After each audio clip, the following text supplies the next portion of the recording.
어느 회사 CEO가 예배 시작부터 뭔가가 어수선합니다. 뭐 여기저기서 아니죠. 어느 회사 CEO가 이제 은퇴 후에 자기의 인생을 회고하면서 쓴 책에서 이렇게 고백을 합니다. 나는 평생을 바다 위를 항해하는 배처럼 살았다. 성공이라는 항구를 향해 쉼 없이 노를 저었다. 하지만 예상치 못한 폭풍우를 만나 좌초될 뻔한 적이 한두 번이 아니었다. 그때마다 나는 나만의 지혜와 경험, 힘을 의지하며 그 폭풍을 헤쳐나가려 했다. 하지만 그럴수록 폭풍은 더욱 거세졌다. 진정으로 삶의 폭풍이 잠잠해진 것은 내 힘을 내려놓고 주님께 내 인생의 키를 맡겼을 때였다 라고 그렇게 기록합니다. 여러분, 우리 인생도 마찬가지 않습니까? 오늘 이 CEO가 기록한 이 회고록에 쓴 내용과 우리 인생이 거의 같지 않습니까? 마찬가지 아닙니까? 우리는 모두 순풍에 돛을 단 듯이 평탄한 삶을 살고 싶어 합니다. 그 누구도 폭풍을 만나는 삶을 살고 싶어 하지 않습니다. 모두가 순풍에 돛단 그런 배를 타고 싶어 합니다. 그런 인생을 살고 싶어 합니다. 하지만 우리 인생이 그렇습니까? 그렇지 않습니다. 살다 보면 예기치 않은 폭풍을 만나게 됩니다. 그 폭풍도 한두 번이면 모르겠는데 수없이 만납니다. 그리고 언제 만날지도 모릅니다. 갑자기 우리에게 그 폭풍이 닥쳐옵니다. 갑작스러운 질병, 또 일에 대한 실패, 또 인간관계의 어려움, 또 자녀 문제 등 우리를 위협하고 두려움에 빠뜨리는 그런 폭풍들이 수시로 우리에게 몰려옵니다. 이 폭풍우 앞에서 우리는 어떻게 해야 할까? 오늘 본문은 그 해답을 우리에게 명확히 보여주고 있습니다. 오늘 여기 본문은 예수님께서 오병이어의 기적을 행하신 직후에 일어난 사건입니다. 수많은 무리를 먹이신 예수님은 제자들을 먼저 배에 태우시고 건너편으로 보내십니다. 그리고 예수님은 산에 올라가서 다시 혼자서 조용히 기도를 하십니다. 배를 타고 건너편으로 건너가던 제자들은 그런데 바다 한가운데서 예상치 못하게 폭풍우를 만납니다. 풍랑을 만나서 절망에 빠졌습니다.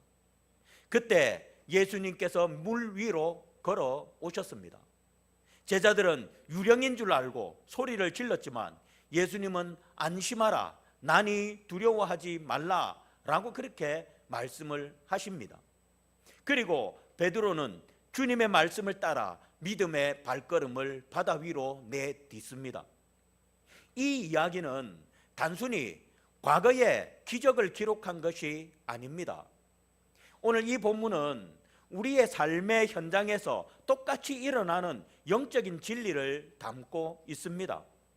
그러니 이 말씀을 절대로 한쪽 귀로 흘려듣고 버리지 마시고 다 아시는 말씀이라 할지라도 꼭 귀담아 들으시기를 바라겠습니다. 그래서 여러분의 인생 가운데 적용하며 살아가시기를 주의 이름으로 축복드리겠습니다. 오늘 여기 본문 25절을 보면 예수님은 밤 사경에 밤 사경 시간을 말하고 있죠. 밤 사경에 제자들에게 오셨다라고 기록되어져 있습니다. 여러분, 밤 사경은 여러분 들어서 아시겠지만 새벽 3시에서 6시 사이를 말합니다. 새벽 3시에서 6시 사이, 그 시간대를 밤 사경이라고 이야기합니다. 여러분, 밤 12시까지만 해도 그래도 화려한 불빛이 번쩍거리고 사람들이 시끄럽게 떠들고 다닙니다. 그런데 새벽 3시부터 6시는 어떻습니까? 조용합니다. 물론 저는 이 시간에 나가보질 않아서 모르겠지만 새벽에 제가 새벽 기도한다고 이렇게 나올 때 보면 길거리에 차도 없고 사람도 없습니다. 어쨌든 여러분, 이 시간은 제자들은 무려 지금 여러분 밤 사경이면 3시부터 6시 사이를 했는데 여러분, 예수님이 제자들을 보낸 시간이 언제입니까? 무리들을 다 보내고 나서 그럼 뭐 한밤중은 아닐 거 아니에요. 그럼 한 저녁 6시라 치더라도 저녁 6시부터 새벽 3시까지, 새벽 3시라고 치면 새벽 3시까지 어떻게 하고 있었다는 겁니까? 폭풍우를 만나서 바다 한가운데서 엄청난 고통을 겪고 있었다라는 것입니다. 제자들은 무려 9시간 이상을 거친 파도와 싸우고 있었을 것입니다. 온 힘을 다해서 노를 저었지만 배는 풍랑에 흔들려서 앞으로 나가지 못하고 있었습니다. 그들은 정말 절망과 두려움에 사로잡혔습니다. 바로 그때 예수님께서 그들에게 오신 것입니다. 이것은 우리에게 큰 위로를 줍니다. 우리가 인생의 가장 깊은 밤, 오늘 이들이 가장 깊은 밤에 예수님이 그들을 찾아오셨거든요. 그런 것처럼 우리가 인생의 가장 깊은 밤, 절망의 폭풍 한가운데 있을 때, 그때가 바로 주님께서 우리에게 찾아오시는 시간이다라는 것입니다. 우리는 종종 힘들고 어려운 일이 닥치면 하나님이 나를 떠나셨나라고 생각을 합니다. 그러나 그 반대입니다. 주님은 가장 깊고 가장 힘든 순간에 제자들에게 나타나셨던 것처럼 우리가 가장 힘들어하고 가장 절망 가운데 있을 때, 그때 주님은 우리를 찾아와 주시는 것입니다. 그렇지 않던가요? 여러분들 지금까지 신앙생활 하면서 언제 주님이 가장 저와 여러분들 가까이 찾아오시던가요? 내 인생에 가장 힘들 때, 가장 힘들 때, 가장 절망적일 때, 가장 고통스러울 때, 그때 주님이 내게 찾아오십니다. 오히려 평안할 때는 주님이 내게 있는지 없는지도 모르고 살아갈 때가 더 많습니다. 그러나 가장 인생에 힘든 그 순간 주님이 우리를 찾아오십니다. 성경을 보면 이사야 43장 2절에 보면 이런 약속의 말씀이 있습니다. 네가 물 가운데로 지날 때에 내가 너와 함께 할 것이라. 강을 건널 때에 물이 너를 침몰하지 못할 것이며 네가 불 가운데로 지날 때에 타지도 아니할 것이요 불꽃이 너를 사르지도 못하리니 라고 이렇게 주님께서 약속하십니다. 그렇습니다. 이 약속처럼 주님은 우리가 폭풍우를 만나 넘어지도록 내버려 두시는 분이 절대로 아니십니다. 오히려 그 폭풍 속에서 우리를 찾아와서 내가 너와 함께 하겠다라고 말씀하시는 분이 바로 우리 주님이십니다. 제자들이 예수님을 유령으로 오해하고 두려워했을 때 주님은 그들의 마음을 아시고 안심하라, 난이 두려워하지 말라라고 그렇게 말씀하셨습니다. 여러분, 이 말씀은 단지 물리적인 두려움을 없애는 주문이 아닙니다. 난이라는 말은 우리말로 두 글자지만 그러나 이 두 글자 안에는 너무나도 놀라운 사실이 담겨져 있습니다. 이 두 글자, 이 난이라는 말이 헬라어로는 에고에이미입니다. 에고에이미인데 이 에고에이미는 라는 말은 구약에서 하나님께서 자신을 계시하실 때 사용하신 표현입니다. 이는 나는 스스로 있는 자, 나는 스스로 있는 자라는 것입니다. 예수님이 자신이 바로 하나님이심을 지금 선포하고 있는 것입니다. 난이라는 말 속에는 내가 지금 하나님이다라는 걸 선포하고 있는 거예요. 내가 이 우주 만물을 만들고 이 창조 세계를 만들고 이 바다와 바람과 모든 것을 만든 내가 창조자다. 그러니 어쩌라는 겁니까? 두려워하지 말아라. 이 난이라는 말에는 그냥 난이가 아닙니다. 내가 이 온 우주 만물을 만들고 이 모든 피조물을 만든 창조주니 두려워하지 말아라 라는 그 말입니다. 사랑하는 성도 여러분, 우리가 인생의 폭풍우를 만났을 때 그때 주님은 우리를 찾아오십니다. 그리고 내가 바로 너를 창조한 하나님이니 두려워하지 말아라 라고 우리를 위로하시며 우리의 모든 문제를 해결해 주시고 그 가운데에서 또한 지켜주시는 분이 바로 주님이십니다. 그러니 인생의 깊은 폭풍우 가운데서 절대로 절망하지 마시고 주님을 더욱 간절히 바라시기를 바랍니다. 우리가 절망의 가장 깊은 곳에 있을 때 그때가 바로 주님을 만날 가장 좋은 기회입니다. 제가 예전에 한번 말씀을 드렸었죠. 참, 그런데 제가 이런 말은 함부로 하면 안 된다고 했습니다. 혹시 기억하십니까? 제 신앙이 엉망진창이 돼가지고 제가 하나님 앞에 차라리 이랬으면 좋겠습니다 라고 했었는데 이래 됐다. 기억 안 나십니까? 감사합니다. 네, 제 신앙이 엉망진창, 하나님이 내 곁에 없는 것 같고 하나님 보지도 못하고 하나님 느끼지도 못하고 그러는 내 모습이 너무 한심스러워가지고, 예? 제가 뭐라고 했냐면, 하나님 차라리 암이라도 걸리게 해주세요. 왜 제가 그렇게 기도했을까요? 왜 차라리 제가 암이라도 걸리게 해주세요? 그러면 하나님 찾을 것 같아서. 예.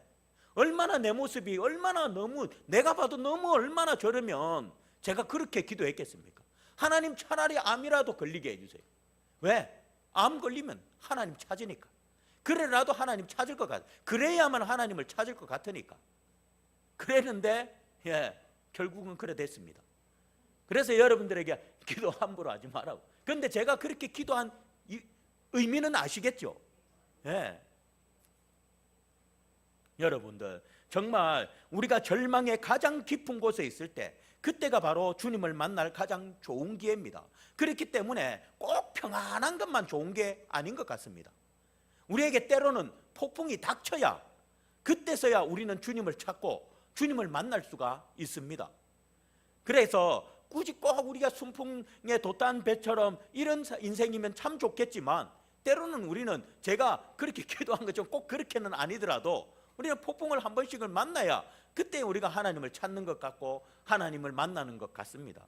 어쨌든 우리가 절망의 가장 깊은 곳에 있을 때, 그때가 바로 주님을 만날 가장 좋은 기회입니다. 우리의 시선을 폭풍에서 주님께로 옮길 때 비로소 참된 평안을 얻게 될 것입니다. 주님의 음성을 듣고 오늘 여기 베드로는 담대한 믿음의 고백을 합니다. 나니 두려워하지 말라.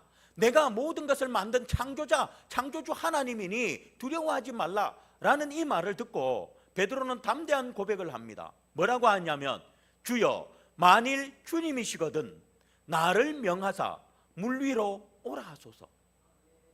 아니, 왜 갑자기 베드로가 이런 말을 했을까요? 예?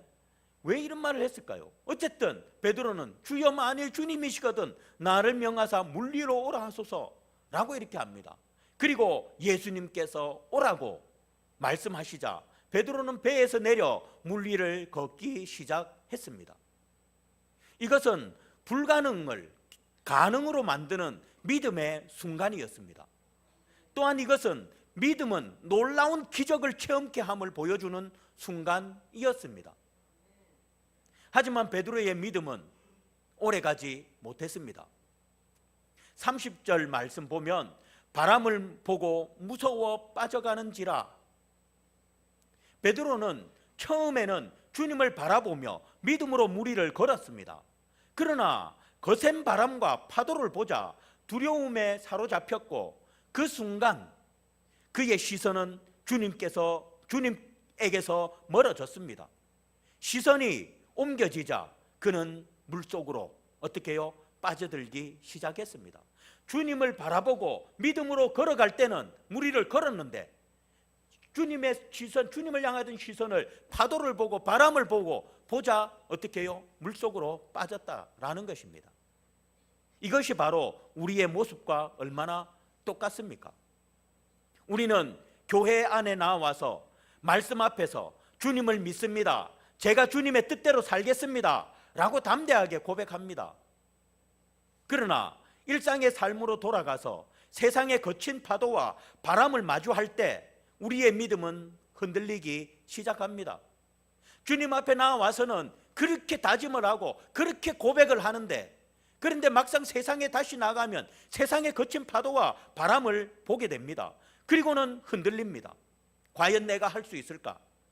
이대로 괜찮을까? 라는 의심이 몰려오고 결국 주님에게서 시선을 떼어냅니다. 그리고 시선을 그 세상의 거친 파도와 바람을 향해 바라봅니다. 그러니 어떻게 되겠습니까? 빠져가는 거죠. 여러분, 믿음은 주님을 바라보는 것입니다. 믿음은 뭐라고요? 네. 믿음은 주님을 바라보는 거예요. 베드로가 주님을 바라보고 걸어갔을 때 빠지지 않았습니다. 그러나 그 시선을 돌려 세상, 오늘날로 말하면 세상을 바라보니 그때서야 그는 물속으로 빠져버렸습니다. 믿음은 바로 그렇습니다. 믿음은 주님을 바라보는 것입니다. 믿음은 우리의 능력으로 무리를 걷는 것이 아니라 우리를 걸어오라 하시는 주님을 온전히 바라보며 의지하는 것입니다. 주님을 바라보지 않을 때 우리의 믿음은 흔들릴 수밖에 없고 무너질 수밖에 없는 것입니다. 그러나 오늘 베드로가 물에 빠져 허우적거릴 때 그는 뭐라고 합니까? 뭐라고 합니까? 베드로가 주여 나를 구원하소서 라고 외쳤습니다. 그리고 예수님은 즉시 손을 내밀어 그를 붙잡아 주셨습니다. 주님은 믿음이 적은 베드로를 꾸짖으셨지만 결코 버려두지는 않았습니다. 여러분, 이것이 우리의 신앙생활입니다. 우리는 때로 믿음으로 담대히 걸어갑니다. 저와 여러분들 그렇지 않습니까? 때로는 우리가 은혜를 받고 믿음으로 담대하게 걸어갑니다. 그러나 우리는 완벽한 믿음을 가질 수가 없습니다. 때로는 넘어지고 때로는 의심하며 물에 빠지기도 합니다. 좌절하고 실망하고 낙심하고 넘어집니다. 하지만 중요한 게 있습니다. 오늘 베드로도 믿음으로 주님을 바라보고 가다가 물에 빠졌습니다. 그때 어떻게 했습니까? 주여 나를 구원하소서. 그렇습니다. 중요한 것은 우리가 믿음으로 걸어가다가 우리의 믿음은 온전치 못합니다. 완전하지 못합니다. 그렇기 때문에 우리가 주님을 바라보고 걸어가다가 오늘 베드로처럼 우리도 세상을 바라보고 낙심하고 절망해서 쓰러질 때가 있습니다. 그렇지 않는 사람 단 한 사람도 없습니다. 이 땅에 아무리 경건한 목사라 해도 다 그렇게 삽니다. 그런데 중요한 것은 베드로는 그때 누구를 찾았습니까? 주님을 찾았습니다. 주여 나를 구원하소서. 중요한 것은 바로 베드로와 같이 주여 나를 구원하소서라고 외치는 것입니다. 우리의 힘으로 다시 일어서려 하지 않고 주님께 주여 나를 구원하소서라고 부르짖을 때 주님은 우리의 손을 붙잡아 주십니다. 그러니 여러분, 우리 모두 주님만을 바라보며 믿음의 발걸음을 내디디시기 바랍니다. 혹 주님을 바라보지 못하여 넘어질 때 그때 우리는 낙심하지 마시고 즉시 주여 나를 구원하소서라고 외치시기를 바랍니다. 주님은 우리를 즉시 건지셔서 다시 믿음의 발걸음을 걸어가게 하실 것입니다. 아멘이십니까? 예수님께서 무리에 빠진 베드로를 붙잡아서 배에 함께 오르시자 놀라운 일이 일어났습니다. 어떤 일이 일어납니까? 바람이 그치는지라. 베드로를 건지셔서 베드로와 함께 바다에 배 위에 딱 오르시니까 배 위에 오르자마자 바람이 그치는지라. 예수님이 배에 계시자 그토록 거세게 몰아치던 폭풍우가 잠잠해졌습니다. 그때 배에 있던 모든 제자들은 예수님 앞에 엎드려 경배하며 뭐라고 합니까? 진실로 하나님의 아들이로소이다 라고 고백을 했습니다. 아마도 제자들 가운데는 지금까지 주님께서 자신이 하나님의 아들이심을 말씀하셨음에도 믿지 못하는 자들이 있었을 것입니다. 그러나 이제 그들은 모두가 예수님께서 진정 하나님의 아들이심을 믿게 되었습니다. 이것은 우리에게 무엇을 말해줍니까? 주님께서 우리의 인생이라는 배에 함께 타실 때 비로소 인생의 폭풍우가 잠잠해진다라는 것입니다. 주님 없는 인생의 배는 아무리 힘껏 노를 저어도 오늘 이들은 대략 9시간 그 이상이 될 수도 있습니다. 열심히 노를 저었지만 폭풍우에 휩쓸릴 수밖에 없었습니다. 그런 것처럼 주님 없는 인생의 배는 아무리 힘껏 노를 저어도 오늘 이들처럼 폭풍우에 휩쓸릴 수밖에 없는 것입니다. 그러나 주님을 모신 배는 비록 폭풍우를 만날지라도 그 폭풍우를 잠재우시는 주님의 능력으로 인해 곧 평안을 얻게 됩니다. 예, 평안을 얻게 되는 것입니다. 얼마 전 한 기사를 통해서 아프가니스탄, 여러분 요즘에는 아프가니스탄에 대한 기사가 많이 잘 나오지 않잖아요. 옛날에는 한때 아프가니스탄 IS 맞죠? 그게 해가지고 많이 나왔었지 않습니까? 여러분 지금도 그런 아프가니스탄이라든지 이런 위험한 지역에 지금도 선교사님들이 나가서 목숨을 걸고 복음을 전하고 계십니다. 물론 대부분의 우리 많은 선교사님들이 동남아시아, 우리 한국에서 보면 동남아시아 쪽에 특별히 많이 가 계시는데, 그런데 어쨌든 이런 위험한 지역, 정말 목숨을 내놓아야 하는 이런 지역에서도 지금도 선교사님들이 사역을 하고 계십니다. 그런데 아프가니스탄에서 사역하시던 어느 선교사님의 간증을 보았습니다. 그는 탈레반의 위협 속에서 매일같이 생명의 위협을 느꼈다고 합니다. 언제 죽을지 모른다는 두려움과 절망 속에서 밤마다 잠을 이루지 못했다고 합니다. 하지만 그는 폭풍우 속에 베드로처럼 기도하며 주님께, 주님, 저희의 인생이라는 배에 함께 타 주십시오 라고 간절히 매달렸습니다. 그러자 신기하게도 그 마음속에 평안이 찾아왔고, 평안이 찾아왔고 두려움들이 사라졌다고 합니다. 외부의 폭풍은 그치지 않았지만, 외부의 탈레반의 협박과 위협은 그치지 않았지만 그의 마음속에 예수님이 계시자 참된 평안을 누릴 수가 있었다라고 간증을 합니다. 사랑하는 성도 여러분, 오늘 우리의 인생의 배에는 누가 타고 계십니까? 예수님 없이 내 힘과 경험, 세상의 성공만을 의지하며 폭풍우와 싸우고 있지는 않습니까? 만약 그렇다면 여러분의 인생은 폭풍우 가운데서 실패할 수밖에 없습니다. 그러나 우리의 인생의 배에 예수님을 모신 자는 놀라운 하나님의 은혜로 평안을 누리게 될 것이고, 그로 인해서 오늘 제자들처럼 진실로 하나님의 아들 이로소이다 라고 고백하지 않을 수 없게 될 것입니다. 우리 모두 우리의 인생의 배에 예수님이 거하도록 우리의 자리를 내어드림으로 주님과 함께 인생의 항해를 해나가시기를 바라겠습니다. 그래서 여러분의 인생에 참된 평안과 안식이 있기를 주의 이름으로 축복드립니다. 주님이 탄 인생의 배에 어떤 풍랑이 몰아닥쳐도 끄떡하지 않습니다. 그 배는 절대로 흔들리고 좌초되지 않습니다. 그러나 주님이 없는 인생의 배에는 여러분 누구나 다 폭풍은 몰아칩니다. 폭풍은 누구나 다 예수님이 탄 배든 안 탄 배든 폭풍은 몰아칩니다. 그러나 중요한 것은 예수님이 타지 않은 인생의 배는 그 폭풍 속에 결국은 좌초됩니다. 그러나 예수님이 탄 인생의 배는 결코 좌초되지 않습니다.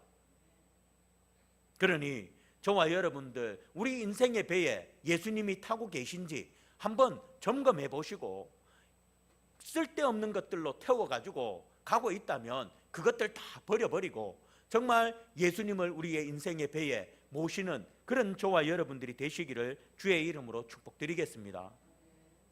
말씀을 맺습니다. 오늘 여기 본문의 마지막 구절인 33절을 여러분 다시 한번 더 같이 한번 읽어보겠습니다. 33절입니다. 시작. 배에 있는 사람들이 예수께 절하며 이르되 진실로 하나님의 아들 이로소이다 하더라. 아멘.